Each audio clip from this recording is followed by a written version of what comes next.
allons prendre nos Bibles dans Matthieu chapitre 5, Tatola Mathayo chapitre 4, à Mathayo partir 5, du 14e verset jusqu'au 16e. 14 mpaka 16. Matthieu 5, 14 à 16. Est-ce que vous êtes en train de chercher avec moi? Boko natafuta na mie.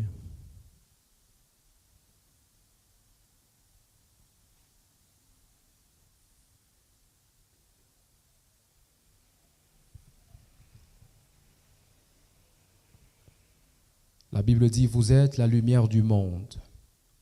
Une ville située sur une montagne ne peut être cachée. Et on n'allume pas une lampe pour la mettre sous le boisseau, mais on la met sur le chandelier. Et elle éclaire tous ceux qui sont dans la maison. Que votre lumière luise ainsi devant les hommes, afin qu'ils voient vos bonnes œuvres et qu'ils glorifient votre Père qui est dans les cieux. C'est la parole de Dieu. Est-ce qu'on peut l'acclamer pendant qu'on est en train de reprendre place?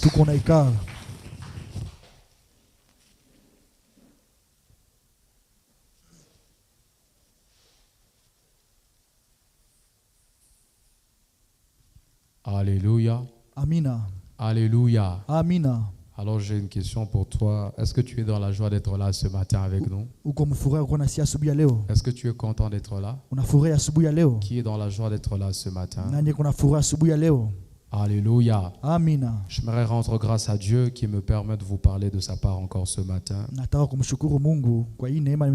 n'est pas une routine et je n'ai jamais pris ça pour une routine. Vous savez, lorsque vous parlez de la part de Dieu, vous ne parlez pas de la part d'un homme. Et celui qui ne parle pas de la part d'un homme, mais parle de la part d'un roi, il doit parler comme le roi. Alléluia. Donc vous comprenez que ce n'est pas facile de parler comme Dieu ce matin. Voilà pourquoi si ce n'est pas facile pour moi, je pense que pour vous ça ne sera pas non plus facile de le capter. C'est pourquoi je demande ton attention, je demande ta concentration, je demande ta spiritualité, je demande ta sensibilité spirituelle afin que tu puisses capter le message de ce matin. Alléluia. Le thème de ce matin, c'est vous êtes la lumière du monde. Vous êtes la lumière du monde. Et c'est un passage de la Bible que nous avons lu. Nous avons vu que ce n'est pas une phrase que j'ai inventée. C'est la phrase de Jésus lui-même. Et cette méditation que nous faisons ce matin, c'est une méditation qui nous emmène à conscientiser une personne. Une méditation qui nous emmène à ramener quelqu'un à se connaître davantage, à son identité. C'est une méditation qui nous emmène à nous reconnaître. Vous savez, la raison pour laquelle je venais de faire tout à l'heure ce que je viens de faire là, concernant les deux sœurs qui sont sorties de la chorale. Vous savez, il y a certaines choses que nous faisons juste parce que nous ne nous connaissons pas. Et ça, c'est un problème sérieux. Il n'y a pas plus dangereux dans la vie que de vivre sans savoir qui on est. Imaginez que moi, le pasteur, je suis le prédicateur du culte. Il est déjà 11h juste. Et puis je me sens seulement sortir. Vous vous imaginez comment va se sentir celui qui est en train de conduire le culte? Vous vous imaginez comment va se sentir toute l'église? On sait que c'est le pasteur qui apporte le message. Mais il sort du culte. Qu'est-ce qui ne va pas? Je me souviens même d'un témoignage. C'est pas il y a longtemps, c'est depuis juste l'année passée ici. Lui là, je crois, une fois il m'a appelé au téléphone parce que j'étais en retard au culte. Il arrive deux fois qu'on prépare des messages comme ça, tu as commencé à préparer depuis lundi jusqu'au samedi, tu n'as pas trouvé d'inspiration. Et c'est le dimanche à 4h30 ou vers 5h comme ça, c'est là que tu trouves l'inspiration. Maintenant, quand tu trouves l'inspiration à 5h, c'est que si tu commences à préparer là, tu vas être au culte à 10h. De l'autre côté, on commence à 8h30. Il est 9h, je ne suis pas encore au culte. Il est déjà traumatisé, il est déjà perturbé. alikuwa anashachanganyikiwa, Alors que lui, c'est le technicien. na yeye ndio technicien. Le manque Akili de reconnaissance d'identité.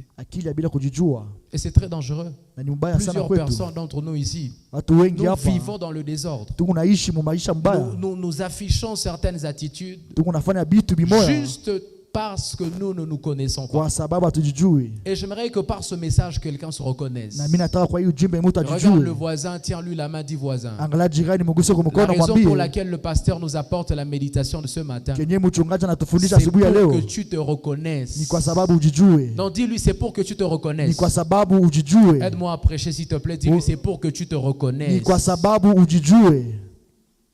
Je ne veux pas avoir des fils et des filles dans l'église qui ne se connaissent pas. Sitaki kuona watoto wengi bajijue mkanisa. Vous savez pourquoi il y a des gens qui viennent à l'église dimanche, ce dimanche il vient, Mnajua kwa watu wanakuja dimanche l'autre kanisani dimanche, encore l'autre dimanche, encore l'autre dimanche, 3 semaines il est absent à l'église. na Jumatatu akuje C'est tena, l'autre mois qu'il revient à l'église. na ni mwezi mwingine ndio amerudia C'est tena. parce que vous ne vous connaissez juste Ni pas. kwa sababu amujijue tu. C'est un problème sérieux, je vous dis. Ni tatizo À kubwa. partir du moment où vous vous connaissez, Tangu siku à mnajijua, partir du moment où vous connaissez votre identité, tangu wakati mnajua vous sura saurez yenu, quel genre de choses vous devez écouter régulièrement. mnajua vitu mnapasha sikiliza ya Vous kwanza. saurez quel type de personnes vous devez fréquenter régulièrement. Mnapasha jua batu Deux, mnapasha ona vous kila saurez wakati. quel genre de milieu vous devez fréquenter Na régulièrement. mnapasha jua mafasi mnapasha ingia. Quelqu'un comprend de quoi je parle? Mtu amenisikia asubuhi ya leo? Ce matin, je suis en train de te rappeler que tu es une lumière. Niko nakukumbusha kama uko nuru. Regarde le voisin, dis-lui voisin. Angalia jirani, mwambie Tu es jirani, la lumière du monde. uko nuru ya dunia. Parle-lui, dis-lui, tu es la lumière du monde. Uko nuru ya dunia. Ce matin, je veux dire à quelqu'un, tu n'es pas n'importe qui. Hauko mutu.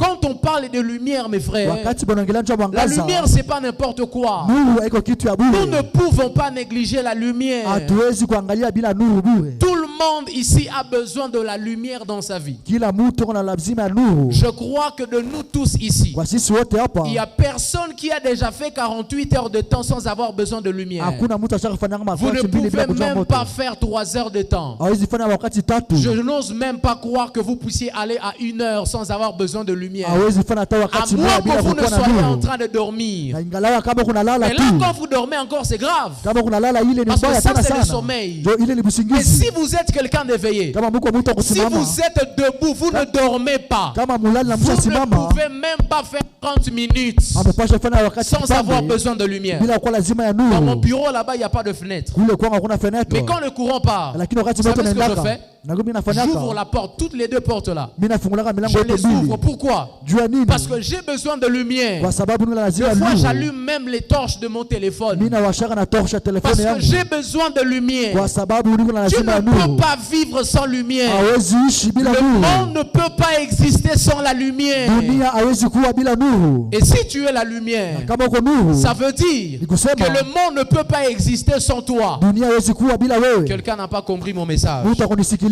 J'ai dit, si tu es la lumière Kama uko nuru, et que personne ne peut vivre sans la na lumière, kama hakuna mtu et que anaweza ishi le bila monde ne nuru, peut pas exister sans la na lumière, kama dunia hawezi c'est kuwa que bila le monde ne nuru, peut pas exister sans toi. dunia hawezi kuwa Le bila monde wewe. n'aura pas tout son sens si toi tu n'es pas là. Dunia itakuwa na lazima bila wewe. Tu n'as pas dit amen. Au kuniambia amen C'était mzuri, une bonne occasion de dire amen. au kusema amen. Le monde ne peut pas exister et Dunia avoir tout hawezi son kuwa. sens sans toi. Dunia hawezi kuwa bila wewe. C'est pourquoi Ni kwa tu sababu dois être conscient de ça. unapasha Tu dois kujijua, être consciente de ça. unapasha kujua Tu kama uko dois nuru, reconnaître ta place. Unapasha Tu jua dois nafasi yako. reconnaître ta valeur. unapasha jua kenye uko. Cette méditation Hii ujumbe autour de Matthieu 5, ya Mathayo saa tano, vous savez, c'est un discours de Jésus qui est en train de parler à ses disciples. mnajua ni Yesu ndio anaongelesha watume Il yake, est en train de leur dire, anabambia kwamba vous, niye vous êtes la lumière du monde. mko nuru ya dunia. J'aimerais que nous puissions partager pendant quelques minutes autour du sens spirituel profond de ce passage. Nataka tuongelee juu ya kiroho ya hii.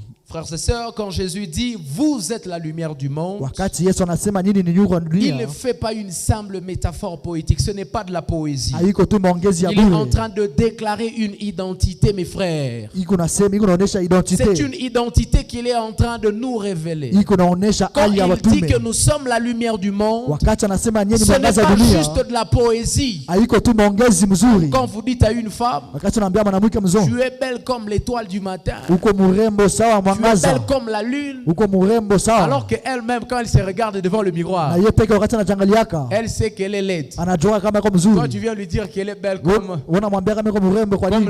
comme l'étoile du matin. Iko murembo sawa mwangaza asubuhi. Tu viens lui dire qu'elle est belle Iko murembo comme le fruit d'orange. sawa Je ne orange. sais même pas quel genre de beauté il y a dans le fruit orange là. Amina. Alléluia. Amina. Ce n'est pas de la poésie que Jésus est en train de faire. Haiko maongezi ndio Yesu Ce que kunafanya. Jésus est en train de faire ici, Yenye Yesu kunafanya c'est hapa une véritable identité ni kuonesha qu'il hali est ya en train de mtume. nous révéler. Niko natuonesha En hali d'autres termes, yetu. Jésus veut que nous puissions nous connaître parfaitement. Yesu anataka tujijue Jésus veut mkweli. que nous puissions nous connaître très bien. Yesu anataka tujijue La mkweli. raison pour laquelle il m'a dit de venir te dire que tu es la lumière du monde, Kenye nasema kumwangaza dunia c'est parce que tu dois connaître ton ni identité. kwa sababu unapasha jijua. Tu ne dois pas dire je suis Kavira Unapasha sema kama uko Kavira, Milonde Esther, uko Kavira Milonde Esther, sans ajouter je suis la lumière du monde. bila kusema niko mwangaza ya Ta dunia. meilleure identité c'est Hali je yako suis Kavira Milonde Esther, la niko lumière du Kavira, monde. niko Kavira Milonde C'est Esther. ça l'identité. Hiyo ndio Que hali toi yako tu as. yenye uko Est-ce que nayo. quelqu'un peut élever sa main droite Mtu unazanyanyua mkono et yake déclarer atume. avec moi? Nasema na mimi Tu commences par ton nom, tu dis je suis. niko. Commence avec ton nom, dis je Anza na suis jina tel. yako, sema niko mtu Commence fulani. avec ton nom, je suis Caleb. Niko Kalebu. Et puis ajoute la lumière du Na monde. niko mwangaza ya Dis dunia. encore je suis Caleb, Niko Kalebu. la lumière du monde. Mwangaza ya dunia. Dis encore je suis Caleb, Niko Kalebu. et je suis la lumière du monde. Mwangaza ya dunia. Dis encore je suis tel, Niko fulani. et je suis la lumière Na du niko monde. mwangaza ya dunia. C'est ça ton identité. Hiyo ndio hali yako. Pourquoi je te l'ai fait répéter plusieurs fois? Nilikwambia useme kwa nini? Parce que toi, Ni kwa la sababu façon wewe dont tu te comportes là, jinsi unakuwa unaishi, la façon dont tu te prends là, jinsi unakuwa la unaishi, façon dont tu parles même, jinsi la unasemaka, façon dont tu t'habilles là, Jinsi unavalaka. ça ne reflète pas du tout que tu es une lumière. haionyeshi kama uko Ça ne nuru, reflète pas du tout que tu es la lumière du monde. haionyeshi kama uko nuru ya Il faudrait dunia. que dans ta façon de parler, Unapasha jinsi il faudrait que dans unaongeleshea, ta façon de t'habiller, jinsi il unavala, faudrait que dans ta façon même de te maquiller, jinsi unajipakala il rangi, faudrait que même dans ta façon de te faire tresser les cheveux, jinsi unajishuka il nywele, faudrait que même dans ta façon de parler, jinsi ya kuongea ta kwako, prestance quand tu te tiens devant les gens, jinsi ya kusimama que kumbele les ya gens te watu, regardent et disent certainement, watu waseme lui huyo là c'est la kweli, lumière du monde. huyo ni mwangaza, Certainement, huyo lui là c'est la lumière du huyo monde. ni Il nuru. faut que quand les gens te Wakati regardent, watu wanakuangalia, plus besoin de savoir qui tu es. hawapasha kujiuliza Quand kama les uko gens nani. te regardent, Wakati watu doivent wanakuangalia, voir, ils wanapasha doivent ona, sentir, wanapasha ils doivent sikia, savoir, wanapasha ils jua, doivent constater que tu es la wanapasha lumière. ona kama uko Je nuru. parle à quelqu'un ce Niko matin. naongea na mtu asubuhi ya Donne ton leo. meilleur amen, s'il te Ndio plaît. maneno yako mzuri.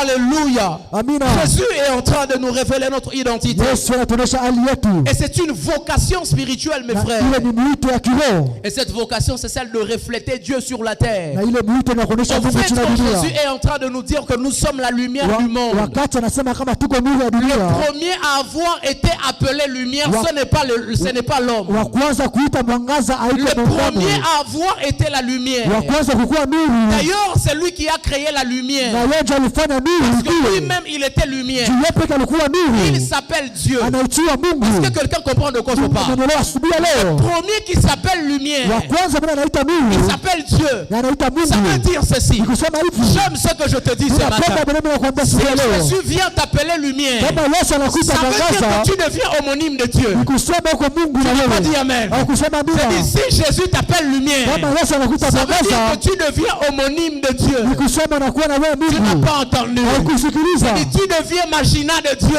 unakuwa Mungu na wewe. Jésus t'appelle lumière. Wakati Yesu anakuita Première mwangaza, chose, ya kwanza tu deviens homonyme de Dieu. unakuwa Tu portes mwangaza. la même identité que Dieu. Unapita jina ya Ça veut Mungu. dire quoi? Nikusema hivi, Ça veut dire qu'à partir de ce moment, tangu ile wakati tu peux commencer à agir comme Dieu. unaweza tenda Tu sawa peux Mungu. commencer à créer les choses. Unaweza anza umba Je vitu. comprends pourquoi. Unaelewa Dans sasa. Matthieu 18, Ni Mathayo il est anasema en hivi. train de dire, Anasema il dit, hivi. ce que vous lierez sur la terre Hebu utatia sera kwa lié dans le dunia ciel. na itafungiwa En mbinguni. d'autres termes, Nikusema parce ingine. que vous êtes des Kwa dieux, sababu Mungu kama Mungu. vous habitez la Na terre. Mungu anakaa chini ya Ce dunia. que vous déciderez sur la terre Enye mtainga chini ya dunia. était déjà décidé dans le ciel. Itafanyiziwa Parce mbinguni. que vous Kwa et sababu moi, niko mbio à mbio. partir du moment où vous devenez lumière, Tangu mnakuwa il n'y a mwangaza, plus de différence. hakuna tena Est-ce tofauti. que quelqu'un comprend la Utaendelea prophétie de tena mon siku message? ya leo.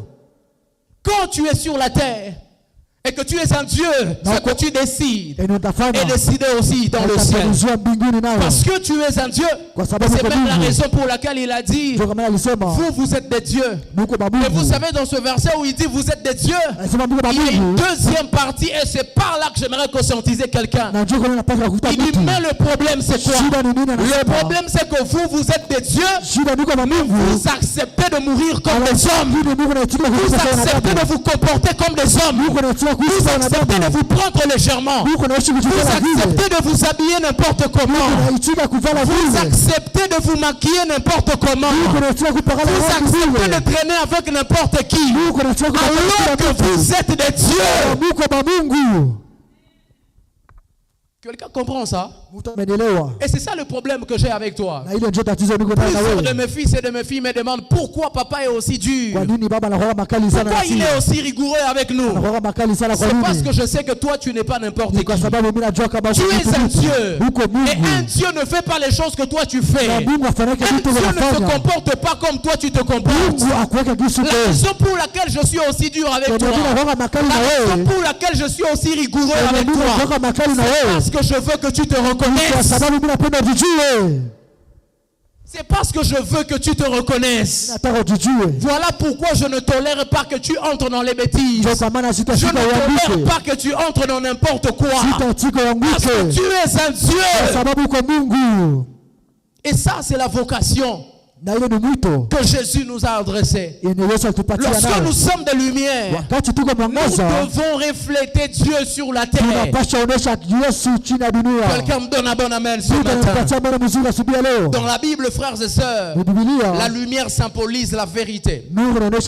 Écris avec moi, la lumière symbolise la vérité. Dans Psaume 119, le verset 105, la Bible dit, ta parole est une lampe à mes pieds. Ta parole qui est la vérité, n'est-ce pas? Elle est en même temps une lampe. Elle est une lumière sur mon chemin. La lumière donc c'est la vérité. La lumière symbolise encore la justice. Vous allez voir cela dans Ésaïe 60, le verset 1er jusqu'au 3e. La lumière symbolise aussi la présence de Dieu, frères et sœurs. Lorsque vous lisez 1 Jean chapitre 1er, le verset 5, la Bible dit Dieu est lumière. Alléluia. Amina. Ça veut dire donc, frères et sœurs, être une lumière, ou bien être appelé lumière, c'est manifester Dieu là où règne l'ignorance. Parce que nous avons dit que la lumière c'est la vérité. La lumière symbolise la vérité, frères et sœurs. Et c'est ça la grande mission que nous avons dans cette église. Dans cette église, nous avons la mission de révéler la vérité au monde. Que les gens sachent c'est quoi la vérité. Que les gens sachent c'est ceci la vérité. Quand vous êtes dans un environnement où il y a l'ignorance, et vous venez avec la vérité, vous devenez une lumière. Vous devenez une lumière, mes frères. Qui a déjà triché un jour? Soyez honnête, on est à l'église. Vous voyez les hypocrites ici. Qui a déjà triché un jour? À l'école, n'est-ce pas? Bon, quand tu étais en phase de cette interrogation-là, tu ne connaissais pas la première ni la troisième. On te pose 3 questions. Vous savez, à l'école, il y a des enseignants bizarres. Nous, on avait un enseignant d'informatique à l'université. Je me souviens d'ailleurs, quand j'ai commencé à l'UCG en première année, il y avait un CT. C'était un CT. Il nous enseignait hygiène et assainissement. Et quand il vient à l'école, c'est un homme terrifiant. En fait, c'est un homme de petite taille. Je ne sais pas pourquoi les hommes de petite taille sont souvent complexés. Les gens qui sont petits de taille, je ne sais pas pourquoi ils sont complexés. Moi, je ne sais pas, ce n'est jamais été petit de taille. Mais c'est un homme qui aimait trop, en fait... il voulait que vous puissiez sentir qu'il est là, quoi. Quand il arrive, il fait que vous puissiez sentir Benjamin. Le CT. Quand il arrive, première question. Question ya kwanza. Il dit c'est la seule question, c'est la question unique. Hiyo ndio swali ya bure, ndio swali moja tu. Il y a deux côtes. Il arrivait, il dit il y a deux côtes aujourd'hui. Kuko makote mbili Soit leo. tu as 0, soit tu as 10. Wale kuna 10, wale kuna C'est-à-dire la 0. question est unique. Ile swali ilikuwa tu ya Il mmoja. n'y a pas de balbutiement. Tu ne vas pas balbutier. Hakuna kutetemeka La question ukinwa. est unique. Tu connais, Unajua. tu as 10. Uko na Tu 10. ne connais pas, Aujue. tu as 0. Aupate. Il dit première question. Swali ya kwanza. Et il pose la question. Anapenda swali. Tu ne connais pas. Aujue. Tu es ignorant, non? Uko na macho Là, tu mbili. es dans les ténèbres. Pale uko Tu vois, mugiza. ce que tu ressens là, Ene kunasikia pale. c'est plus que quelqu'un Inapita mtu qui est mwenyewe. quelque part la nuit Mtu mwenyewe fasi fulani et busiku. qui n'a pas de lampe. Na mwenye ana mwangaza. Voilà. Wewe pale. C'est dans quoi tu es là? Mwenye ndani huko. Ça s'appelle vraiment ténèbres. Ile inaitwa kabisa Et quand quelqu'un mwangaza. est ignorant, Wakati mtu ajijue, il est dans les ténèbres. iko ndani ya giza. Vous voyez le jour où on t'avait donné la réponse là. Sio kupatia ile réponse. Comment tu t'étais senti ce jour? Ulijisikia je siku ile siku? Est-ce que tu n'avais pas senti comme s'il y a une lumière, un éclat Kujisikia sawa vile qui vient de mwangaza. sortir de nulle part? Sawa vile mwangaza unatoka fasi yenye ujui. J'ai arrêté de tricher à l'école en 4e année secondaire au collège. Niliacha kuiba ma réponse mu 4e année.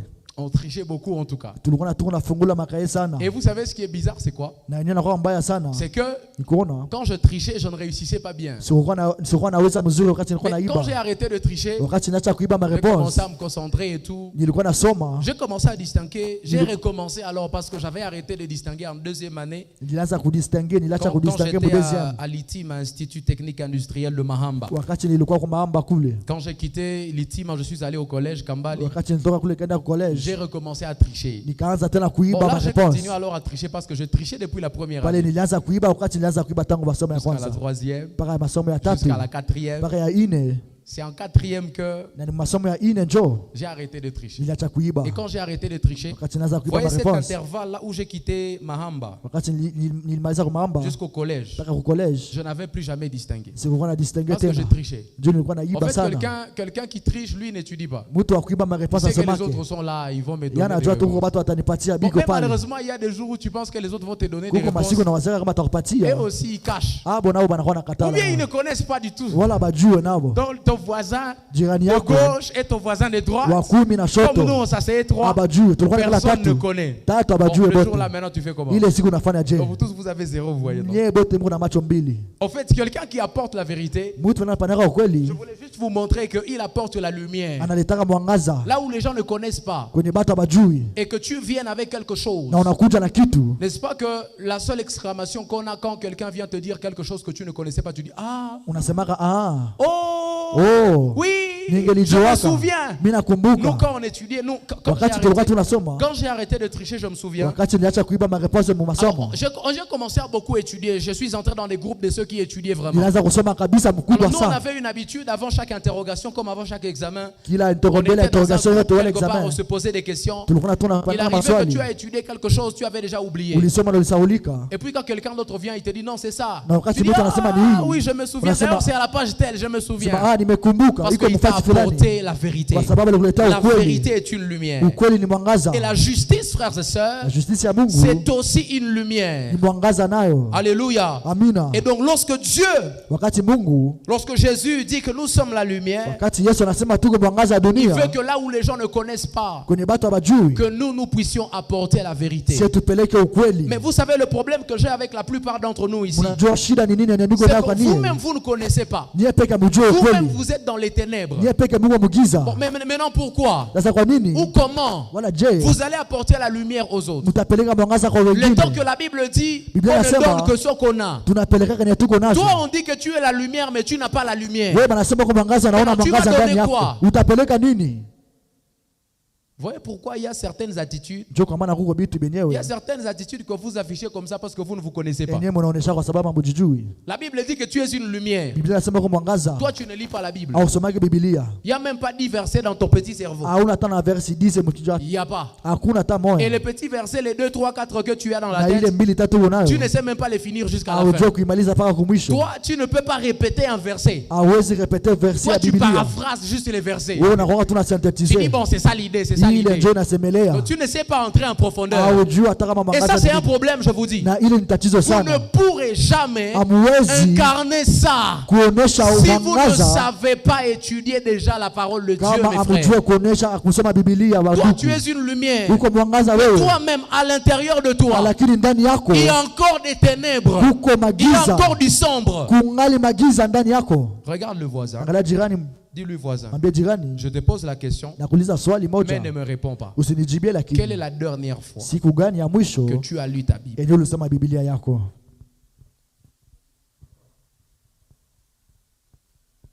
Vous voyez ça? Unaona ile? Ça, c'est un problème sérieux. Ni tatizo kubwa Si sana. déjà dans ta tête, Kama mkichwa tu ne yako sais même pas te souvenir de la dernière fois où tu as lu ta Bible, haujue kukumbuka siku ulisomaka Biblia ya ça mwisho, veut dire que toi-même, tu es encore ignorant. ni kusema wewe peke Et haujijui tu avais besoin de cette vérité na ulikuwa napenda hii pour t'apporter ukweli la lumière. juu Tu kuletea ne te mwangaza. connais pas encore. Haujajijua Comment ça kwanza. fait-il que tu es la lumière Uko mwangaza et tu ne sais pas te ressourcer? lakini Tu haujue ne sais kutafuta pas acquérir mwangaza. la connaissance. Haujue kutafuta ukweli.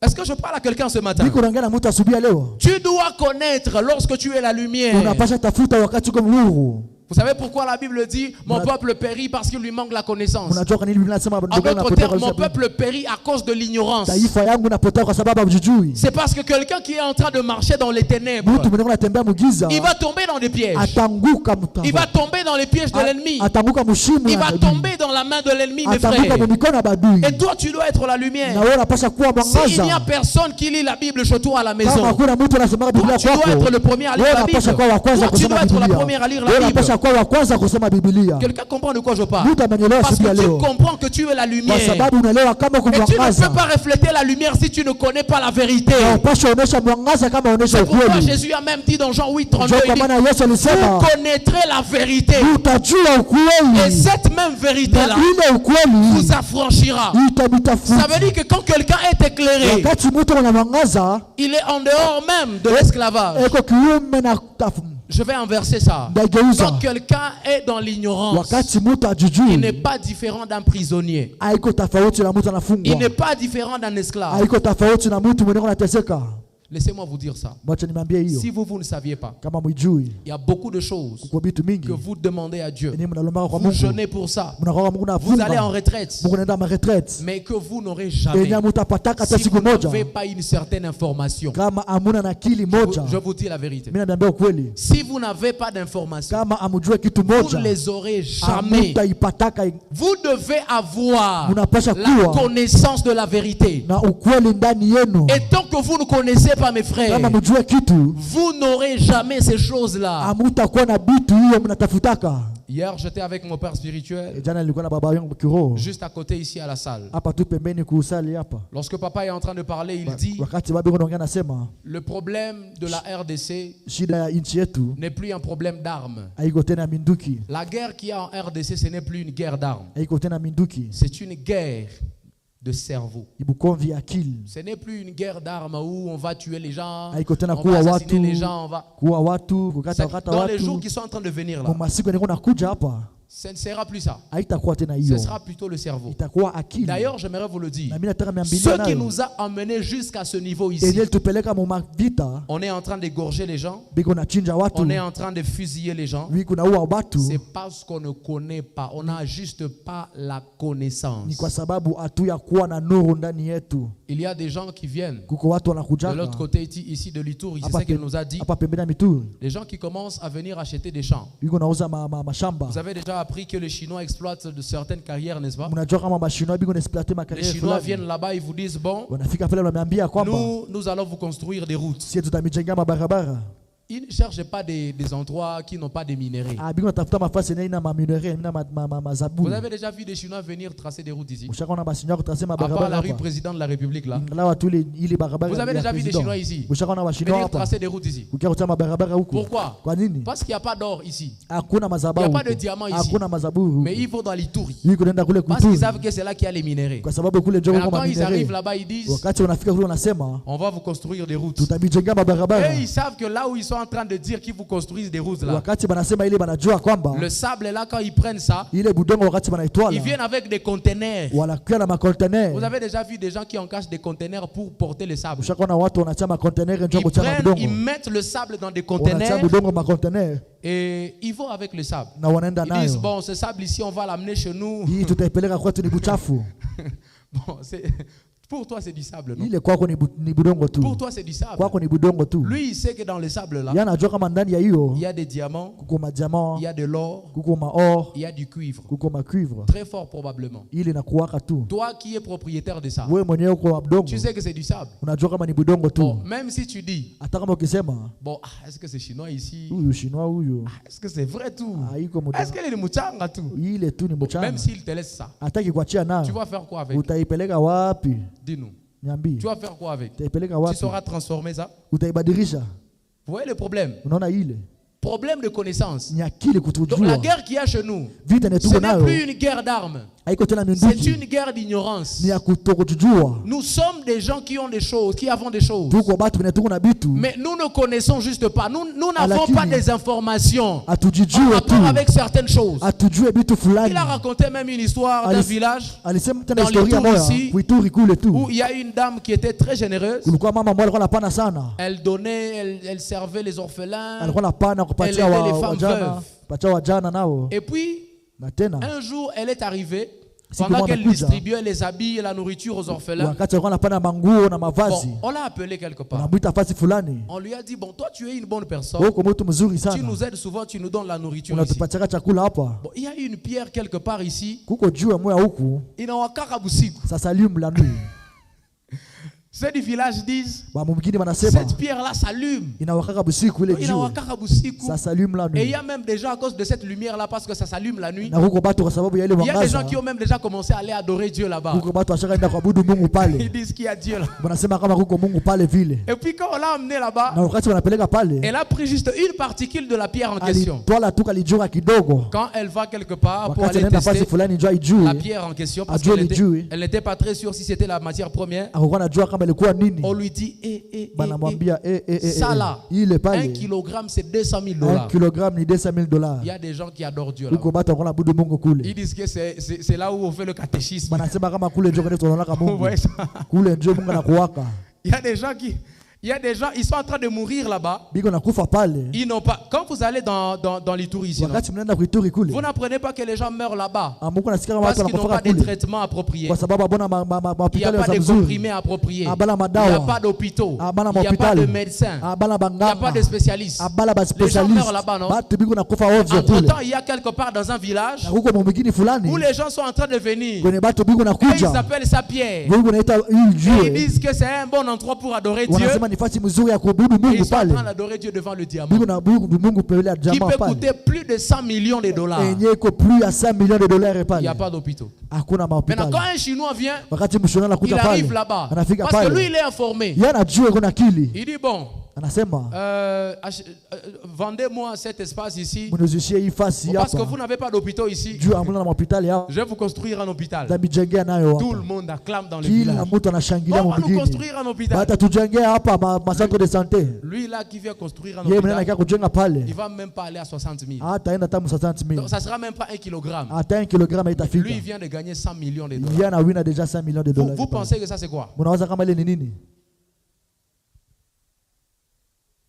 Vous êtes la lumière, Mungu mwangaza mais il vous manque l'information na amuna na kitu pour amjijui. exploiter ce que vous avez. Jua kujua yenye Mungu nayo. Et c'est ça le problème. Na ile ndio tatizo. Quand vous ne connaissez pas, Wakati amjui, vous serez à la merci de l'ennemi, mes frères. mtakuwa tu chini ya miguu ya maadui. Il y a des choses que vous n'aurez jamais Huko vitu mtakuweka si vous ne nazo connaissez pas. kama mjijui. Voilà pourquoi l'une kwa des maana, choses que je déteste le plus et qui m'énerve, je vous dis, Kitu yenye sipendake sana. quand quelqu'un est une amie ou un ami pour moi, Wakati mtu ni rafiki yangu, ça dit, je suis énervé de ni voir kusema mimi nasirikaka kuona qu'il ou elle manque des informations en rapport avec ce qui est devant nous là. kama ajua kibedebi na kuweka mbele yetu pale. Elle dit, je suis avec toi. niko na wewe, On est face à une situation. tuko mbele ya tatizo Et puis, fulani, toi, tu te comportes. Tu es façon na là. wewe uko tu, Tu es léger, tu prends les choses uko légèrement. tu, Juste parce que tu ne connais pas. kwa sababu hujui kitu. C'est l'une des choses qui m'énerve le plus. Ni kitu nisipendake Parce que sana, ça a emmené plusieurs à perdre même la vie. juu ishakapeleka watu kukufa jua ile. Il y a des gens, ils sont arrivés quelque part. Kuko watu walifika fasi fulani, Il va tomber dans une embuscade. anaanguka kwa mbiskade fulani, Parce qu'il ne savait pas. kwa sababu Mais s'il y avait anajua quelqu'un pour lui dire, kama kwa attention, mtu akamwambia kama il y pale a un danger là-bas. pale kuko tatizo pale Il ne fulani, serait pas tombé dans ça. angelianguka ndani. Quelqu'un comprend de quoi je parle? Mtu amenisikilia asubuhi ya leo. On doit chercher la connaissance, mes frères. Tunapasha tafuta ukweli. Tu ne peux pas être une lumière Hawezi kuwa si mwangaza tu ne connais pas. kama ujue kitu.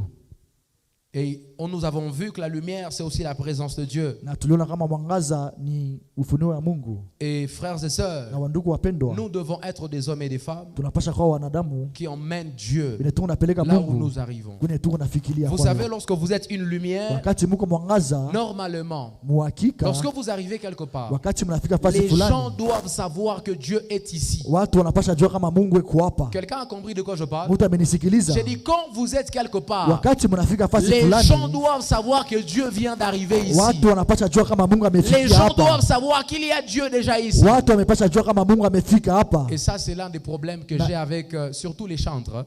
Ili ni tatizo nilikuwa na kumwambiaje. Vous savez, il y a certaines choses qui énervent dans le culte. Kuko bitu nasirikishaka Quand muibada. vous êtes un homme spirituel Wakati mko mtu wa kiroho et qu'il y a quelqu'un qui est en train de conduire le culte, na kuko mtu kuna anza culte, il dit, je sens la présence de Dieu ici. mimi nasikia utukufu ya Mungu hapa. Tu dis, mais pourquoi moi je ne sens rien? Unasema mimi sisikie Donc kitu c'est kwa nini? seulement lui qui est en train de sentir Dieu ici. Ni yetu ndio nasikiliza Mungu hapa. Je sens la présence de Dieu ici. Niko nasikia Mungu eko Tu dis, hapa. mais moi je ne sens pas franchement. Mimi siku nasikia kitu. J'ai été sous jeûne toute la semaine. Nilikuwa niko na J'ai gene. préparé ce culte sérieusement. Nilitafuta Mungu mukweli. Mais je ne sens pas. Lakini Moi sisikie je ne kitu. sens rien. Siko nasikia kitu. Ça c'est l'une des choses qui me dérange beaucoup dans les Ile cultes. inanisumbuka sana muibada. Voilà pourquoi Ndio kwa maana c'est waimbaji l'une des choses qui Kama m'emmène kubitu. tous les jours à me tirailler avec ces sœurs ici. inanipelekaka nipatane C'est tu na la vie badada de yangu hapa. prière. Ni maisha ya Parce que kuomba. vous êtes des lumières. Mungu ba Vous ne mwangaza. pouvez pas être quelque part. Amupashe kwa Et fasi les gens ne fulani. sentent pas que Dieu vient d'arriver là-bas. Abato abasikia kama Vous Mungu ne pouvez amefika. pas prendre le micro dans une assemblée Hawezi divine. toa la mic Une assemblée muibada. des saints. Muibada ya Et les saints batu. ne sentent pas que Dieu est Na là. batu Vous abasikia kama ne Mungu pouvez pas yuko. conduire un culte, frère. Hamuwezi kukondila ibada C'est impossible. vile. Vous ne pouvez Haiwezekani. pas emmener les gens à adorer le Seigneur. Hamuwezi peleka S'ils watu ne sentent kutafuta pas que Mungu. Dieu est là. Kama basikia kama Mungu yuko pale. Vous savez, si je peux parler aux chantres en faisant une Kama mimi parenthèse. napata semela kubaimbaji na Vous niko savez pourquoi vous nafungula. pouvez demander parfois aux gens quand vous conduisez le culte de se mettre à genoux et ils restent assis. Wakati mnalombaka batu wasimame na C'est parce que watonge des fois, quand migati. vous leur demandez de se mettre à genoux, Wakati mnalombaka batonge ils magoti. disent, mais on se met à genoux devant qui ici? Tutatonga magoti mbele ya nani hapa? Ils ne sentent pas Dieu. Abasikie Devant Mungu. qui ils doivent se mettre à genoux. Ndio napasha toa Mais quand magoti. quelqu'un a senti Dieu, Lakini wakati tu mtu ne lui anasikia demandes magoti. même pas de se mettre à genoux. Hautamwambia tonge Quand magoti. quelqu'un a senti que Dieu est Wakati là, mtu anasikia Mungu quand yuko. quelqu'un arrive dans le culte Wakati mtu anafika et il ibada sent que l'atmosphère est saturée, na anasikia hali iko que mzuri. l'atmosphère est chargée, Anasikia hali na il mzuri. n'a même pas besoin de quelqu'un pour lui dire mets-toi à genoux. Hata chunga mtu anamwambia tonga Lui-même quand magoti. il arrive, Yeye peke wakati il se anafika met déjà à genoux anatuanga magoti parce qu'il barabara. sent que Dieu est Kwa ici. sababu anasikia Mungu yuko Est-ce que quelqu'un pale. entend de quoi je Mungu parle? amenisikia asubuhi ya leo. Nous devons apporter Dieu quelque part. Tunapasha peleka Mungu fasi Partout où fulani. nous sommes, nous devons apporter Dieu. Fasi yote tunapasha Parce peleka que la Mungu. lumière, c'est la Kwa présence de Dieu. sababu mwangaza ni hali ya Mungu. S'il y a l'une des merveilleuses ou Kama alors ku- certaines des merveilleuses expériences que j'ai dans le ministère, Kama kuko experience nishaka kuwa nayo c'est que mu je suis ministeri arrivé dans des yangu. endroits, tu arrives dans le culte, on t'a invité. Nishaka fika mwaibada banakuita Je me kule. souviens d'un séminaire, c'est le deuxième que j'ai tenu à Beni à la francophone. Nilikumbuka ku ministeri mwana nilitenderaka beni J'arrive kwa dans la francophone. CBK, vous-même vous connaissez l'atmosphère. Nilifika kusebekani peke Vous-même mnachoki vous connaissez sinakwaka. l'attitude. J'arrive dans la CBK, Nafika pale. c'est une paroisse francophone. Paroisse française Une francophone. paroisse des gens qui se disent intellectuels. Na batu wanajitaka bo Comment peko na quelqu'un akili peut parler sana. en langue? Mtu anaweza sema lugha juu Comment ya quelqu'un nini? peut tomber? Mtu anazanguka kwa Comment nini? quelqu'un peut prier en train de sauter? Mtu anazaomba niko na Ça, c'est le ruka. désordre dans le culte. Ile ni desordre Nous sommes mwibada. des hommes de l'ordre. Si tuko batu ya Que mustari. ça se fasse en ordre. Inapasha pendekana mu Que mustari. tout se fasse kwa uzuri na utaratibu. Inapasha enda mu mzuri na Que utaratibu. tout se fasse en ordre. Mu mzuri na utaratibu. J'arrive là-bas Na mimi nafika pale le premier dimanche. dimanche ya kwanza siku ya Mungu ya Je kwanza. devais parler du choix. Ilipasha ongelea juu ya toute la chagua semaine jusqu'au dimanche prochain. semene Le mzima premier mpaka dimanche, dimasha quand kukuja. j'arrive, Wakati nilifika pale j'essaie de diagnostiquer l'atmosphère. nilitaka kugeuza hali. Je dis, ces gens ici Nilisema hapa batu hapa ne sont pas du tout spirituels. abigo bakiroho. J'ai fait 4 jours secs Ilifanya siku avant 4 d'aller dans le na séminaire. niko nafunga mbele ya J'ai kwenda dit, ces kule. gens ici, Nikasema hapa batu il faut sentir que j'ai jeûné pour cette banapasha affaire. sikia kama nilifunga juu ya Il faut hiyo. sentir que ce n'est pas un monsieur qui est venu ici, c'est Dieu Banapasha sikia kama ni que Mungu j'ai ndio emmené alikuja. dans cette église. Kama ni Mungu ndio nilikia Il naye va hapa. arriver un temps, ils vont même oublier qu'ils étaient à la CBK. Itafika wakati watasoleka kama biko Le sebeka. premier dimanche, je leur parle de la prière. Dimasha ya kwamba mimi naongelea ya maombi.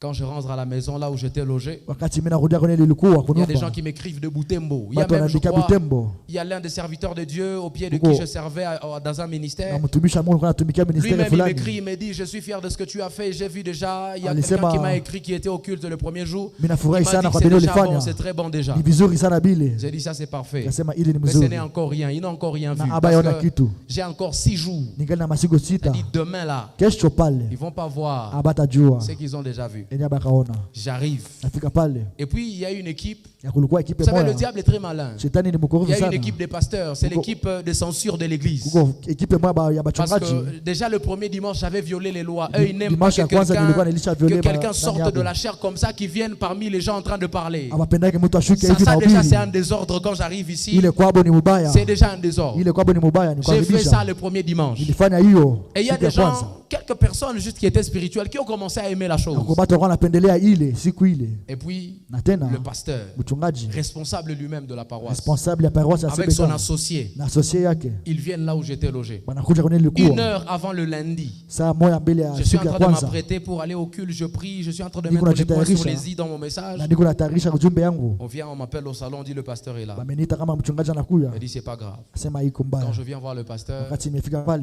on parle, on parle, on tunakuwa parle. naongea Bon, tunaongea polepole. lui, le pasteur responsable, Yeye mchungaji wa avait une pale certaine dimension spirituelle. alikuwa na dimension ya kiroho Il moja ne hivi, savait pas me dire ça directement. alikuwa anaweza kuniambia nayo macho mu J'avais macho. compris le message Nilielewa ujumbe yake parce que ce sont les anciens kwa sababu ni qui wansien s'étaient plaints. njo balikia de ça. kwangu kujambia njua Ils ile, s'étaient plaints, bakanungunika, ils s'étaient plaints de ça. balinunguluka njua Alors ile. quand le pasteur responsable est en train de me parler de ça, il ne sait pas le sortir. Na wakati mchungaji alikuwa ananiambia ile, alikuwa anaweza Bon, kuniambia finalement, mwakika. ils doivent rentrer parce que moi, je me prépare pour aller au culte. Bangelipasha rudia njoo, nilikuwa najitayarisha kwenda kuibada. Alors quand je suis en train de les raccompagner, Wakati mna c'est basindikiza, l'associé qui me prend la main comme ça. associé ndio ananitola mkono. Ils disent, tu vois le parler à langue, Unaona kusema mulugha, tu vois le parler à langue. kusema mulugha C'est bien. ni Il mzuri. dit oui, c'est bien, mais Ni mzuri tu lakini sais, la Bible elle-même conseille que quelqu'un parle Biblia à langue inasema quand il mtu est anapaswa seul. sema wakati yeye peke, Maintenant, ça a dérangé et tout. ilisumbua. J'ai dit, ah bon? Ngasema J'ai dit, d'accord. ndio basi, J'ai dit, je viens. mimi nakuja. Attendez-moi là-bas. Unichunge pale. Je vais. Kaenda. La voiture vient et elle me prend. Gari na kani tole J'arrive à l'église. kafika kanisani. J'ai dit, Ngasema aujourd'hui là, leo j'ai dit, leo c'est pas moi qui vais commencer cette affaire. haiko mimi ndio ndaanza ile. J'ai dit, vous saurez que j'ai amené Dieu ici. Mutajua kama nilikia na C'est Mungu pas moi hapa. qui suis en train de commander ces Haiko choses. mimi ndio niko nafanya Dieu hiyo. est ici. Mungu weko hapa. Les gens eux-mêmes vont commencer à parler à Watu langue. wote watasema mulugha Et hapa. puis quand j'ai pris le micro, Wakati nikatola j'ai mic chanté yangu seulement. nikaanza En kuimba train de tu. chanter comme ça. Niko naimba tu. Il y a des hommes de ce côté du Kuko batu pasteur. huko pembeni ya Ceux qui mchungaji. étaient derrière le Ndio pasteur, alikuwa nyuma ya ils mchungaji. ont commencé à parler à langue. Bakaanza kusema Il y a des gens mulugha. qui commencent à tomber. Bakaanza Du kuanguka. côté du pasteur, Pembeni ya je n'ai mchungaji. touché personne. Sikugusa mtu. Je n'ai demandé. Moi-même, je n'ai même pas parlé à Na mimi langue. peke sikusema mulugha. Derrière le pasteur, Nyuma tu ya les gens mchungaji. commencent à tomber. Batu bakaanza D'autres kuanguka. dorment par terre. Batu wanaanza Je kulala n'ai même pas chini. prêché. Sikuhubiri Il y hata. a une atmosphère bizarre. Kulikuwa hali ya Je mubaya. ne sais plus contrôler pendant 45 minutes. Sikujua kukontrole wakati fulani. Devant moi, Mbele je yangu commence à voir clair. nikaanza kuona Comme un vitu prophète. sawa Il y a des unabii. gens, je dis, maman, viens. Nikasema mama kuja, J'ai dit, donne-moi seulement tes mains. unipatie tu mikono Je yako. fais ça, elle est par terre. Nikafanya hii J'ai dit, nakanguka. toi aussi, frère, Wewe na viens. wewe kuja. Je fais ça, elle est par Nikafanya hii terre. nakanguka Bon, chini. le deuxième jour, Siku ya pili j'ai dit, venez encore. mkuja tena. Ils ne sont plus venus. Abakuja tena. Jusqu'au dimanche, Paka siku ya ils ne sont plus venus. abakuja Et tena. quand j'ai prêché, Na wakati j'ai nilihubiri prêché la parole. nikahubiri Au neno point que paka le pasteur lui-même, mchungaji akasema le premier jour quand il monte, parce que c'est à lui Siku qu'on ya kwanza avait donné wakati la alipanda, prière de clôture. yeye ndio alipatia maombi ya Quand mwisho. il monte, Wakati anapanda il me regarde. ananiangalia, Il dit vraiment, anasema ndio toi, we tu es un docteur. uko mchungaji, uko kweli mdokta.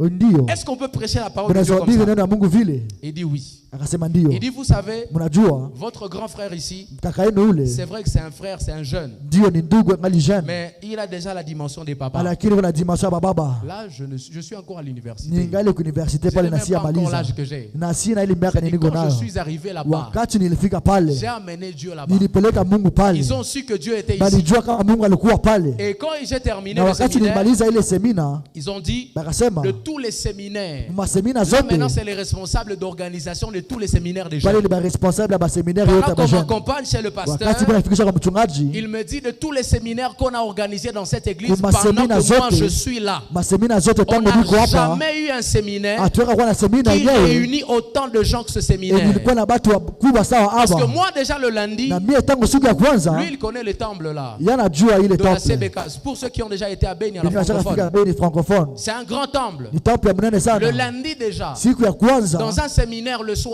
msemina le magharibi temple est plein. ilikuwa Et quand ilishangala. je regarde, je dis où sont les jeunes? Wakati nikaangalia Ce kasema sont les wajane wiko papas et les wapi? mamans qui sont Ni wa là. baba na mama Je dis, tu. mais ça c'est un séminaire de jeunes. Ni semina wajane Où sont hiyo. les jeunes? Wajane wiko Ce sont les wapi? papas qui prennent les Ni wa premières baba places ndio et les walikuwa mamans. nafasi ya kwanza na wa Parce mama. qu'ils avaient senti. Walikuwa na Ce sikia. n'était pas un homme. Haikuwa Ce n'était mwanadamu. pas un jeune frère. Haikuwa jeune C'était tu. Dieu qui était là. Ilikuwa Mungu ndio alikuwa Je lève pale. ma main gauche en tant que ton père et ton Baba pasteur. yangu na mchungaji Je wako. déclare, je décrète et j'établis Mimi nadeklare que parce que tu es la lumière, Kwa sababu kuna là où mwangaza. tu vas arriver, Kwenye utafika. les gens sauront qu'il y a Dieu. Watu watajua Les kama gens Mungu sauront yuko. que Dieu est arrivé. Watu watajua kama Quelqu'un ne Mungu m'a plus compris. Je dis là où tu vas arriver, là où tu vas mettre tes pieds, Tia miguu. les gens sauront Watu que watajua Dieu est arrivé. Mungu alifika. Je comprends pourquoi Mimi naelewa sasa. Dieu avait dit, Mungu alisema partout où vous mettrez vos pieds, yeye mutatia miguu yenu. cet endroit-là Ile fasi t'appartiendra. mtapatia nayo. Pose la question de Ninajiuliza savoir swali. pourquoi Dieu dit ça. Kwa nini Mungu anasema Parce que hilo? la Bible Ni dit kwa sababu Biblia la inasema terre dunia tout ce qu'elle na yote renferme niko nayo appartiennent à Dieu. ya Mungu. Ça veut dire, Kusema si hivi, moi je porte Dieu kama ndio niko na et que Mungu je ndani l'ai yangu, amené là où na j'arrive, bila nipeleka c'est kwenye que cet niko endroit-là ile fasi appartient ni déjà. yangu deja. Parce que je porte Kwa sababu Dieu. niko na Mungu Je ndani yangu. déclare, Mimi je décrète, j'établis et je prophétise que là où tu es, alors qu'on ne te prenait pas au sérieux, ce matin, je te donne la grâce de Dieu. Tu vas emmener Dieu là-bas et tu auras l'autorité. Tu auras l'autorité. Et quand tu vas parler, on va t'écouter. Quand tu vas parler, ce que tu diras passera. Et c'est ce qui sera appliqué. Parce que tu portes Dieu. Quand quelqu'un est une lumière, il n'arrive pas quelque part. Et puis il est timide. Il n'arrive pas quelque part.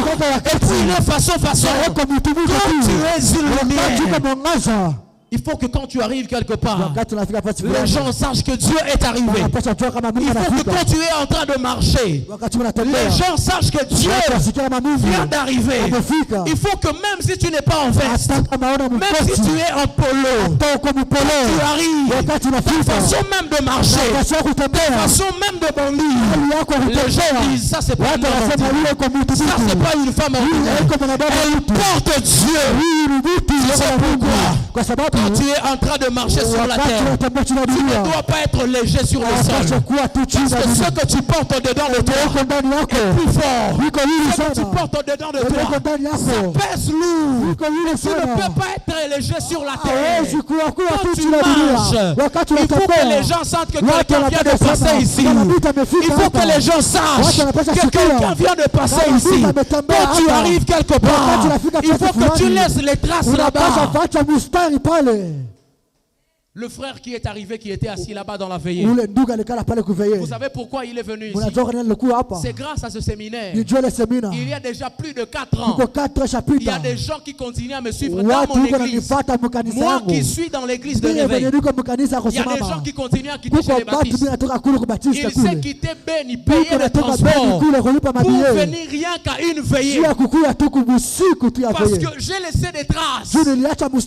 Le fait que je portais Dieu. Jinsi nilikuwa na cela ndugu, a laissé des traces. niliacha mstari fasi fulani. Et aujourd'hui, Na leo j'ai même toute une famille à Beni. niko na familia yote Beni Quand kule. j'arrive à Beni, Wakati ninafika je ne Beni, suis plus accueilli par ma famille. siko tena keina C'est cette familia famille-là yangu. qui m'accueille. Ni ile familia ndio inakuwa C'est inanichukua cette kwako. famille-là qui m'accueille. Ile familia ndio Quand inanichukua j'ai kwako. commencé l'église, Wakati naanza c'est le kanisani, papa de cette famille-là baba wa qui ile m'a donné tout l'argent pour aller faire les documents jana de l'église. nipatia franga kufanya madokima zote za Vous kanisa. comprenez tout ça? Unaelewa ile? Parce que quand je suis arrivé dans l'église, Wakati nilifika kanisani, j'ai emmené Dieu là-bas. nilipeleka Mungu pale. Alors que c'est un baptiste. Na ni Batista. Je viens lui dire, papa, Nikamwambia baba, Dieu m'a donné la Mungu vision. ananipatia Je dois ufunuo. aller commencer une église de Ninapasha réveil. anza kanisa Mais kufunguliwa. il me donne Na l'argent anipatia pour aller franga faire les ya documents. kufanya madokima. Il dit, si c'est toi, Kama ni wewe, toi tu as Dieu. wewe uko na Tu vas Mungu. beaucoup aider les gens Ulisaidia là-bas. watu sana Même si kule. moi je ne peux pas venir Hata kama là-bas. sitakuja kule. Même si moi je ne quitterai pas la CBK pour Ingawa aller sitatoka là-bas. Sebeka ndio nikie Il dit, kule. tu dois quand même aller commencer. Unapasha anza lakini Au kanisa. point où Paka il y a un de ses fils qui habite kulikuwa ici mtoto wake alikuwa anakuwa hapa. et qui fait l'UCG ici. Na la nafanya médecine. ICG kule umesema. C'est un enfant qui a un peu beaucoup de difficultés et Mtoto tout.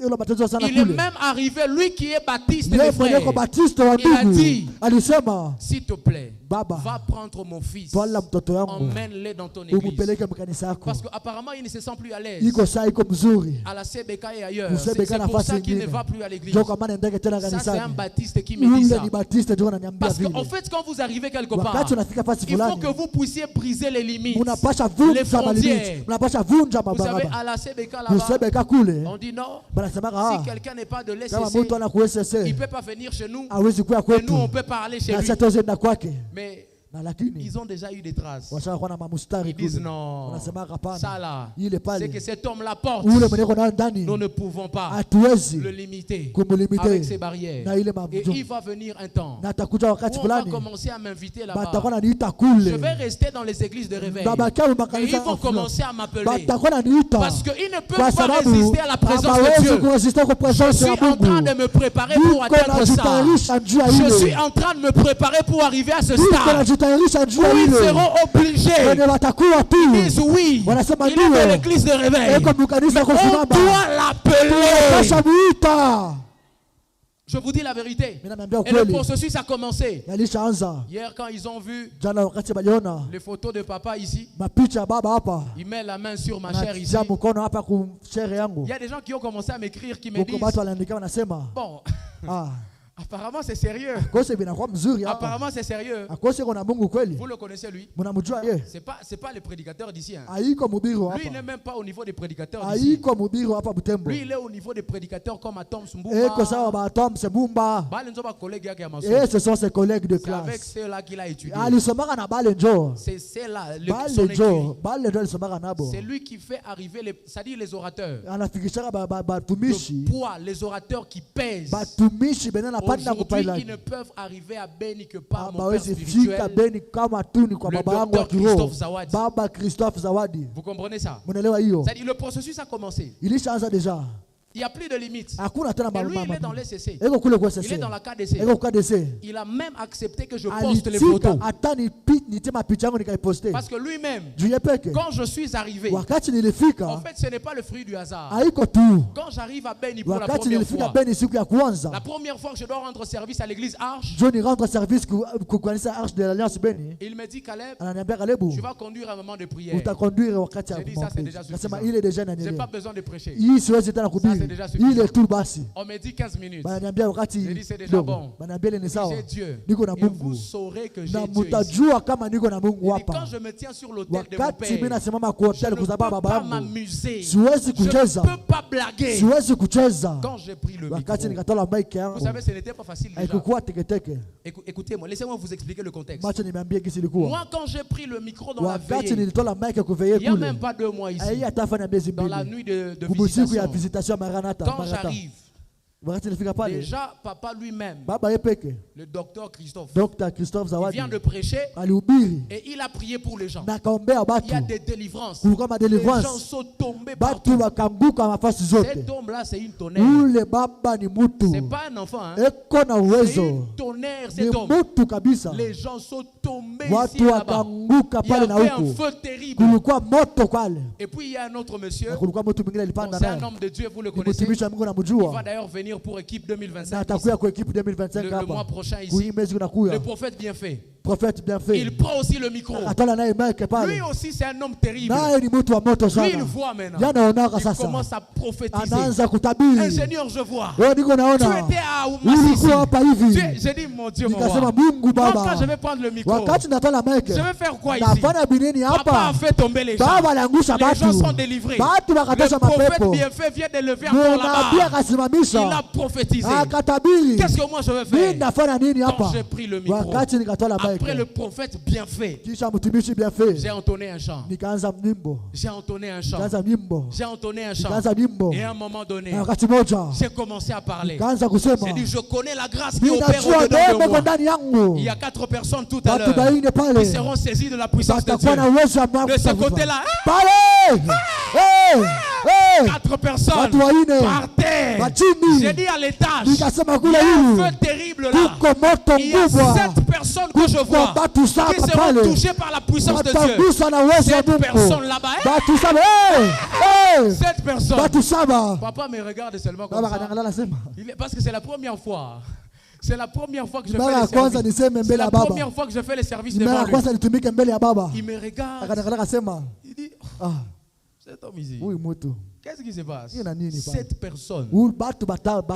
puis j'ai dit, Nikasema il y a une révélation que Dieu m'a donnée. kuko ufunuo ni Mungu ananipatia. Parce qu'il y a quelque chose que Dieu venait de Jo me kuko parler. kuko mtu Que Dieu alifanya venait de pale. me dire avant de commencer. Nizelesha mbele nianze. Je devais prier pour la délivrance des Nilipasha familles. kuombea njoo La madelivrance ya restauration des familia. familles. Ku restauration ya C'est ce qu'il familia. m'avait demandé. Il m'avait dit, toi tu vas prier pour les familles. Eliambia utaombea njoo familia tu. J'ai dit d'accord. Nikasema basawa. J'ai dit maintenant tout à l'heure, Hapa on va prier pour les familles. tutaombea njoo Que familia. chacun cherche les membres de sa Kila famille mtu avec qui il atafute est mambo ya venu. familia yake alikuwa nayo. On s'est tenu les mains. Tukakamatana mkono. C'était maintenant bizarre. Ilikuwa Là, lishafamba. les gens ne tombaient plus un Batu à un. bakwa naanguka tena mtu On mmoja. tombait comme on se tenait les Tulikuwa mains. tu naanguka sisi tunaanguka. C'est-à-dire toute une famille par terre. Familia mzima Toute chini. une famille par terre. Familia mzima Toute une chini. famille par terre. Familia mzima Des chini. délivrances et des délivrances. Madelivrance pale hatari. C'est-à-dire, j'ai eu l'impression même que Nikawazia hata c'est kama moi qui venais maintenant de ni commencer mimi le ndio service. nilianza sasa service ya kutumika. Et à partir de ce jour-là, Tangu ile siku papa m'a dit, baba kanambia, toi là, we il y a des gens qui parlent en mal de kuko toi. batu Butembo, wanasema kama mbaya kwako mais Butembo. tu es un homme de Dieu. Lakini uko mtumishi wa Et Mungu. moi, Na mimi peu importe mon niveau, ingalawa niveau peu yangu. importe la dimension que j'ai Ingalawa atteinte, fasi yenye niko nayo. je vais t'accompagner. Mimi Peu ndakupeleka. importe qui dira du mal Ingalawa contre mimi toi. atasema mbaya kwako. C'est pourquoi vous l'avez vu. Ndio kama mlimuona. Il est venu juste. Alifika hapa Il a jana. prié dans mon bureau là-bas. Aliniombea kule kwa biro. Il a prié ici à genoux. Aliomba hapa natonga magoti.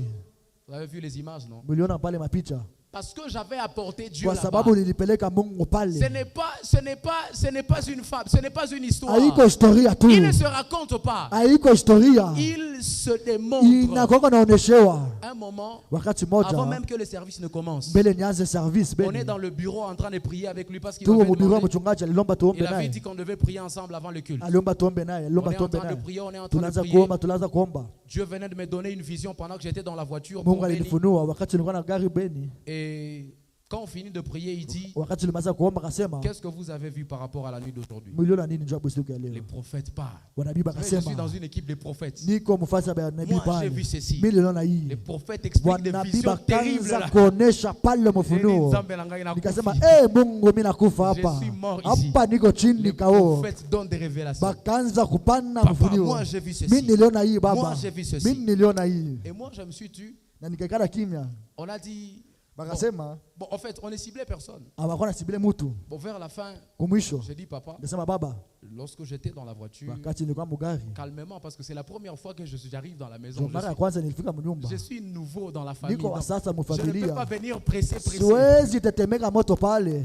Pale ni roho chini. Je suis nouveau. Pale ni kuikala J'ai dit, chini. papa, Nikasema baba, lorsque j'étais dans la voiture, wakati nilikuwa mugari. Dieu m'a emmené dans une vision. Mungu alinipeleka mfunuo moyo. Et dans la vision, Na mfunuo ile nilikuwa j'ai vu ndani. comme un combat Niliona sawa vita. contre les instruments dans le culte. Juu ya mainstruments Il y a un mbaya. moment où Utakuwa wakati moja nyewe. l'ennemi est en Shetani train ni madui. d'attaquer le programme de ce soir. Adui atakuwa anatake programu ya magharibi ya Et leo. il y a un moment où le Na kutakuwa wakati moya courant moto. va couper. Ce sera pendant un moment fort. Moto itakata atakuwa wakati Et moya puis nguvu le sana. courant va partir. Na moto taenda. J'ai dit, nous devons prier pour ça. Tunapasha ombea ile. On a prié. Tukaombea. Quand on a fini, on descend. tukashuka On chini va dans les temples. tukaenda On a mu commencé kanisa à ya adorer ibada avec la chorale, tunaanza à kuinua chanter. Mungu mkuimba. À un moment donné, Wakati l'adoration moya, a été forte. Adoration ikakuwa Tout le mzuri monde sana, était à genoux. kila mtu magoti Et chini, puis à un moment donné, na kisha wakati moja pouf, pa le courant part. moto kaenda. Si c'était toi, lui, Kama ingelikuwa wewe tu vas dire quoi? ingelisema nini? Cet homme ici, Huyu mtu il porte Dieu. Hein? iko na Mungu, Vous voyez des choses. naona vitu vile. Quand vous emmenez Dieu quelque part, Wakati mnapeleka mtu fasi fulani, il n'y a Mungu fasi personne fulani, qui peut vous limiter. hakuna mtu atabitia Quand vous mabariere. arrivez quelque part, Wakati mnafika même fasi si fulani, la règle là-bas dit ingalawa reglement les femmes nasema n'entrent pas ici, wamama toi waingiake on te huko, fera entrer parce que wewe tu as Dieu. watakuingiza kwa sababu kuna Mungu. Même si la loi dit Hata kama sheria les inasema célibataires ne prêchent pas ici, watu wanaoana ndoa Toi, tu vas hawahubiri prêcher hapa. là-bas. Watahubiri vous savez, pale. la première Unajua fois siku ya que j'ai kwanza prêché chez moi yenyewe nilihubiri à la kwangu CBK francophone kusebeka Matanda, francophone Matanda, c'était pas dans le culte des jeunes. haikukuwa mwibada wa jana. La première fois que je Siku ya prêche là-bas, kwanza nilihubiri kule, j'étais en G1 de nilikuwa l'université. G1 universite. G1. G1 Vous comprenez ce que je leo dis? hiyo En G1 de l'université, masomo ya kwanza ku universite, on me donne la chair. bakanipatia Qui me share. donne la chair? Nani anipatia ile? Le pasteur responsable, Le représentant responsable ya Si vous CBK. doutez, Mukidute qui s'appelait Gustave jina yake likuwa Gustave Kabambaruguduka. Kabambarugubuka. Toi sûrement tu le Wewe connais. unamjua nadhani. Il me donne la chair. Ananipatia C'est pas dans share le culte des yake. jeunes. Haikuwa mkulte wa jana. Moi je suis jeune. Mimi niko jeune. En G1 de l'université. Mwanza ya C'est-à-dire, kwanza je university. quitte le collège fraîchement. Nikatoka mu college pale. Les célibataires ne montent pas là-bas. Ba Il faut aller célibataire là-bas. bapandeke pale. Il faut voir les gens qui montent là-bas. Hauna bage kulikuwa tena Moi, on m'a kufanya donné nini? la chair. Bakanipatia share. Parce que je porte Juu Dieu. nilikuwa na Mungu ndani yangu. On ne peut pas te fixer des limites quand tu portes Hawezi Dieu. kufikia malimiti Quand wakati tu una emmènes Mungu. Dieu quelque part, Wakati unapeleka on Mungu ne fasi. peut pas te fixer des limites. Hapa kukataliaka bitu. Je suis là-bas. Niko pale. Il y a des maîtres avocats. Niko mavoka. Eh. Quand je suis en train de parler, Wakati mimi naanza il me kusema. regarde seulement et dit, Wanaangalia wanasema tu. il dit mais ça c'est quoi ça? Ule ni nini Et pale? quand je finis la Wakati prédication, mnamaliza kuhubiri. j'entre dans le Mimi consistoire. naingia mu Il consistoire. y a un ancien. Kuko ancien wa Lui, il était kanisa. très simple. Ni mzee Il ne voulait alikuwa pas kwa être tu orgueilleux et sasa. hypocrite comme les autres. Akikuwa mnene sa Il bengine. vient me voir, il me dit, Akaniona akasema, il me dit, tu as bien prêché là. Hein? ulihubiri mzuri. Maintenant il me dit, Akaniambia sasa. il dit, ce que tu as prêché là, tu Leo enlèves ça ulihubiri, où? ulitoshea wapi? J'ai dit, tu enlèves ça où? Ulitoshea wapi? J'ai dit, mais dans la Bible. Ni non? mu Biblia tu. J'ai enlevé ça dans la Mu Bible. Biblia tu. C'est là que j'ai emmené Mu ça. Biblia tu ndio nilitwala. Parce que je porte Dieu Dieu. nilikuwa na On ne Mungu. peut pas te fixer des Hawezi limites. kukatalia bitu wakati una Et vous Mungu. savez quoi? Na À mnajua partir de ce jour-là, tangu ile siku j'ai même commencé à participer à l'assemblée générale, nilianza l'assemblée kuparticiper annuelle na kwa assemblée de la annuelle paroisse CBK ya paroisse ya francophone. CBK francophone Matanda. Allez là-bas, Mwande kule vous allez voir. mutaona Si un jour on va vous appeler là-bas, kama watamitaka siku moja. c'est pas n'importe qui entre là-bas. Utafanya miaka na miaka. Ce sont les kabochos qui sont là-bas. Bakabosho Vous voyez? ni batu balisomaka masomo. Vous voyez les Takenga, Ni batakenga c'est eux qui sont là-bas. bale bandi Les Adoni wanaingia Takenga, badonia pale. c'est eux qui sont Wewe là-bas. abata kufungulia Maintenant, moi mlango. aussi on m'invite. Na mimi Parce nikaingia. que je porte John Dieu. nilikuwa na Mungu pale. Je te dis la vérité. Mimi nakwambia ukweli. Quand tu portes Dieu, Wakati una tu Mungu, emmènes Dieu quelque unapeleka part. Mungu fasi fulani. On ne te fixera pas de limites. Bata kukatalia bitu.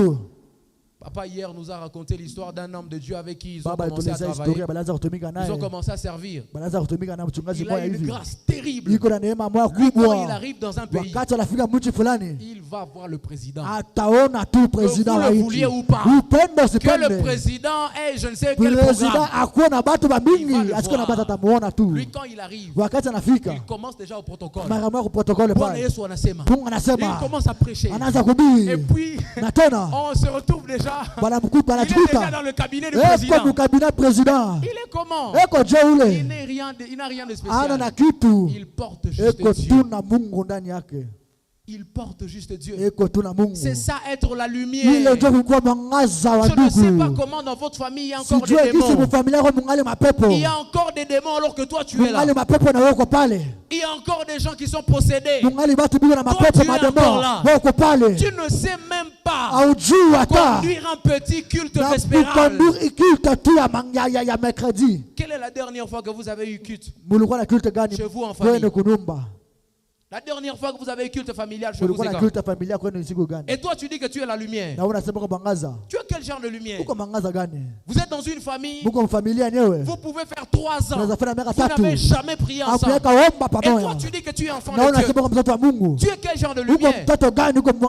Quel genre de lumière tu as apporté dans cette maison-là? Mais quand tu arrives là-bas, il faut qu'on sente que quelqu'un a changé ici. Il y a quelqu'un qui porte Dieu dans cette maison. On doit le savoir. Hier, j'ai dit, dans mon post, quand j'ai posté l'image de papa avec moi ici, j'ai dit son Dieu est devenu mon Dieu.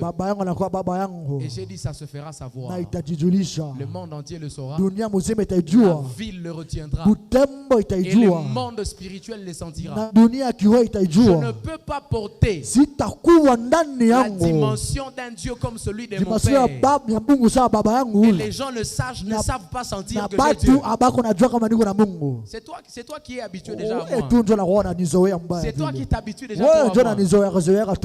C'est toi qui t'habitues déjà à moi. Ça là, les choses que je suis en train de dire, si je les dis ailleurs, tout le monde sera debout. Il y a des gens qui vont commencer à mener des offrandes.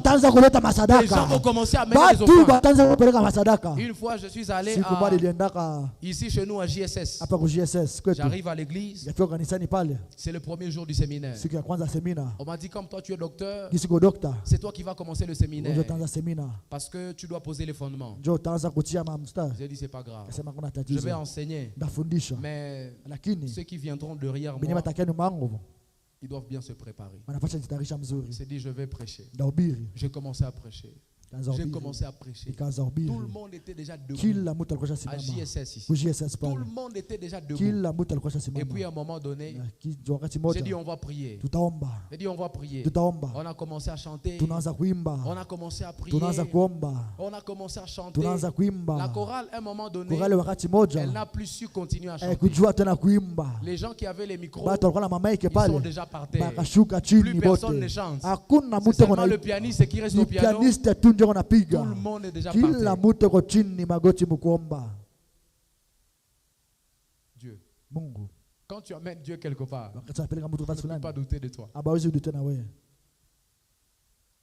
Tous ces exemples-là, je te les donne pour te montrer que lorsque tu as Dieu, il n'y a personne qui va te fixer les limites. J'aurais bien voulu finir mon message, mais mon temps est largement dépassé. Je crois pouvoir vous parler encore prochainement. Mes frères et sœurs, sachez une chose. Il n'y a rien qui vous donnera de la valeur dans la vie si vous ne pouvez pas accepter d'emmener Dieu dans votre environnement. Là où vous passez le temps, là où vous travaillez, vous devez être un porteur de Dieu. Vous devez être une porteuse de Dieu. Quand vous arrivez, les gens doivent savoir que vous avez Dieu. Les gens doivent sentir que vous avez Dieu. Vous ne parlez pas seulement, vous ne parlez pas seulement bon français. C'est pas dans le français qu'il y a Dieu. C'est pas dans le français. C'est pas dans les longues théories. Dieu est Dieu. Même quand vous parlez Swahili. Il y a un homme de Dieu, un prophète qu'on appelle Héritier Grâce Mousseba. Cet homme-là, il peut te traumatiser pendant qu'il est en train de prophétiser. Il est de Kolwezi. Il peut te traumatiser quand il est en train de prophétiser. Lui, il voit jusque dans ta chambre, jusque dans le bad. Tu vois, même le nom de ta lotion, il voit et puis il te dit, tu vois sur la bouteille de ta lotion, on écrit ceci. Et là, je vois, on écrit en bas 100%. Lui, il voit jusque là. Et puis il parle Swahili. On l'invite où? Aujourd'hui, il est à Côte d'Ivoire, il est aux États-Unis, il est au Canada, il est à ICC, il est au Brazzaville, il parle le Swahili. Toi, tu dis jusqu'aujourd'hui. Wanasema mpaka leo. Ah, j'aurais dit quand je vais commencer à parler français comme papa. Oh, il faut nifune Kifaransa John Biri mzuri C'est sana pas mon baba. français là qui a Dieu. Haiko Kifaransa ngo njoko na Sinon, je Mungu. peux même te donner ça toi-même, on va voir Na si tu vas weza dégager kupatia Dieu nayo comme je le ta. dégage là. Na kupatia hata Kifaransa Il y utashindwa. a des gens qui parlent français comme ça. Kuko Non? batu wanangao Kifaransa Il y a des pale. gens qui parlent même mieux français que Kuko moi. batu wanasema Kifaransa Mais mzuri qui n'ont rien de kunizidi. Dieu comme moi. Abana na kitu ya Mungu C'est-à-dire, ndani quand hapo. ils parlent, vous tous là, Wakati wanasema nye peke mnasema. vous avez l'impression que Mnawaza kama vous êtes au lit. Mungu Vous kikitanda. avez commencé à rêver déjà Uko pendant que vous mundoto dormez. na unalala. Parce que c'est un homme Ni ennuyeux. mtu abuvivu sana. Ennuyant. Na kitabu moja juu. Vous devez Mnapasha apporter Dieu. kupeleka Mungu. Parce que vous êtes la lumière. Ndio Mungu mwangaza. Regarde le voisin, tiens-lui la main. Kumkamata jirani mkono. Tiens-lui la main. Mkamate mkono. Aide-le à se tenir debout. Msaidie